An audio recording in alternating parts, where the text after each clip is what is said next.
The cable Romanian Deadlift with dual hook straight bar is a variation of the RDL using the cable machine to primarily target the hamstrings, glutes, and lower back. Here's how to do it correctly. Attach a dual hook straight bar to both low pulleys on a cable machine. To ensure tension remains in the cable at the bottom of the lift, add a sturdy step with risers in the middle of the cable machine. Stand on top of the step with feet shoulder width apart facing away from the cable machine. Bend over to grasp the bar with both hands using an overhand palms facing your body grip.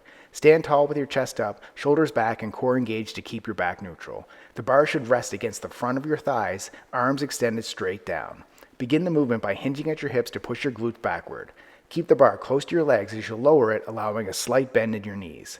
Lower the bar until you feel a stretch in your hamstrings, which should bring the bar close to mid-shin level. Push through your heels, extend your hips, and return to the starting position by bringing your torso back up. Keep your core braced and back straight as you lift, avoiding rounding your spine. Squeeze your glutes at the top of the movement. Keep the movement controlled and focus on your hip hinge to maximize effectiveness. Repeat for reps. Subscribe to get a new exercise video demo every day.